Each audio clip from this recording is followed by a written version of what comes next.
May mga taong ang habol lang ay kung ano ang makukuha nila sa'yo.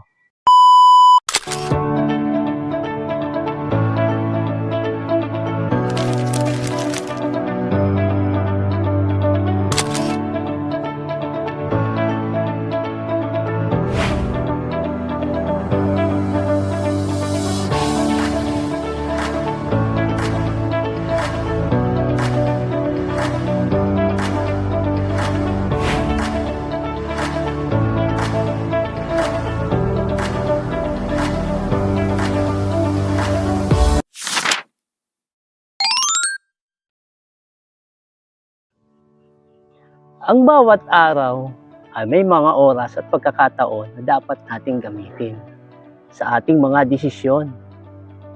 Iwasan mo yung mga taong sa pakiramdam mo ay ginagamit ka lang. Huwag na huwag kang magpapauto sa kanila.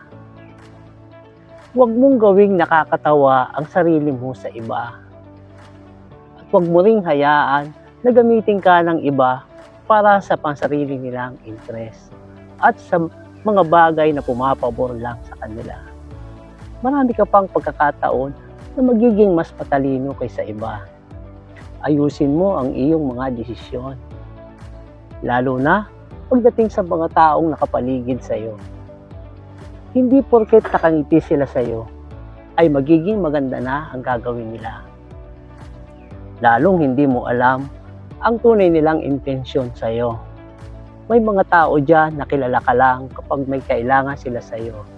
Pero kapag ikaw naman ang nangailangan, bigla ka na lang nilang iiwan. Mag-iingat ka sa mga taong binibigyan mo ng oras at isinasama mo sa circle ng buhay mo. Huwag kang sobrang magtiwala sa mga taong dahil sadyang may mga tao na hindi talaga totoo sa iyo. May mga taong ang habol lang ay kung ano ang makukuha nila sa iyo at naghihintay ng pagkakataon na mahina ka. Kailangan mo talagang gumawa ng malinaw na boundaries at huwag na huwag ka ring dedepende sa iba. Kahit pa sabihin nila na hindi ka nila iiwan. Iiwan ka pa rin nila kapag nakuha nila ang gusto nila at kung kailang ubos ka na. Ang mga taong tunay na nagmamahal sa iyo ay hindi ka talaga iiwan. Meron ka man o wala ka mang yaman. Makikita mo at mararamdaman mo na loyal sila sa iyo at lagi ka nilang sinusuportahan. Kaya ngayon, samahan niyo ako. Sabay-sabay tayong umiwas sa mga toxic na relasyon at gawin ang makabubuti sa ating sarili. Alamin natin kung sino ang dapat pagkatiwalaan. Maging maingat sa pagpili ng mga taong isasama natin sa ating paglalakbay tungo sa buhay na matagumpay. Ikaw, Kanigo, anong masasabi mo? I-comment mo naman sa comment section. I-heart, i-share mo na rin ito at huwag kalimutang mag-follow upang ang iyong buhay ay gumanda at magbago. Muli, ako si Lorenzo Binay Manalo, ang inyong Kanigo. Mahal ko po kayo. Ang gusto ko, sama-sama tayo sa pag-asenso. And God always bless you.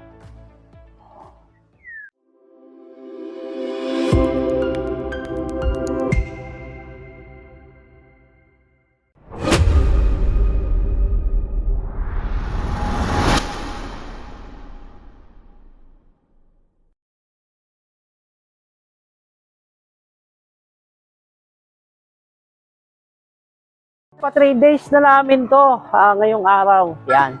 At ito, dumating na yung pinagawa kong ito. Panaflex ito. So gagawa ko siya ng frame para magkaroon siya ng ilaw sa likod, sa ilalim. And then, ginawan ko na rin ng back-to-back with my studio 24. Yan. 1024 studio. 1024 studio. Yan, nandito yung aming another business na binuo namin ni Noe. Yan. So kasama ko dito si Noe. Shout out kay Noe. Yan. So, ito na yung aming production company. Ito naman yung magiging content ko, mga kwentong barbero. At syempre, ito yung mga upuan, yan, isinampulan ko lang sila, tapos sila na yung nagtapos. Ito, 5 pieces ito, nandito, ito, pakita ko sa inyo, ito, dito, yan. So, ito yung mga bakal. Pinalimot ko lang diyan yung mga dati kong dinaklas do sa aking ginawang, ano ba yon, yung parang molde ng sa halublakan. So ito, yan, lalagyan pa ito ng plywood, tapos may foam, tapos babalutin ng leather. Yun, makikita niyo yan pagka natapos. At syempre, ito yung pinalagarin ko dati ng mangga. Ito yung magiging center table. Alis dyan. Yan, pakita ko, alis dyan. Okay. Ayusin din namin, lalagyan ko siya ng paa. Ito yung magiging parang sala set. Yan. So, para-paraan lang, para makapag-umpisa tayo. Hindi natin kailangan gumastos ng sobrang laki, ng sobrang daming kapital. Basta kung ano yung makakapagpasaya sa atin, kung ano yung makakapag-umpisa tayo, doon natin umpisahan ang ating pinaplanong mga gagawin. Pwedeng maging negosyo. Yan. So, yung aking shop, medyo magulo. Pero okay lang, basta meron tayong pakinabang. Malinis nga yung shop mo, maganda nga yung shop mo, pero wala ka namang pakinabang, wala ka rin nagagawa. So, mas okay na rin yung ganito na tayo nagpo-progreso. Okay? Sa Manila, pagka dumating doon, ito mamaya babiyahin na namin. Punta kami ng Manila. Kasi nandito kami ngayon sa Sicudo, sa Barangay Sicudo, San Juan, Batangas. Punta kami ng Manila mamaya, babiyahe kami. So, mag-prepare na rin kami para sa opening. Sa opening, invited ko kayo sa opening. Ang target namin is February 28. Ngayong ano na to, katapusan ng February. Okay? Tapos, yun, may konting handa. Maglilitsyon kami ng rabbit. Yan. Sa mga gustong pumunta, gusto nyo makatikim ng rabbit, gusto nyo makita kung anong mga ginagawa ko, invited ko kayong lahat. Punta kayo. Sige, sama-sama tayo uli. Kita-kits tayo sa susunod.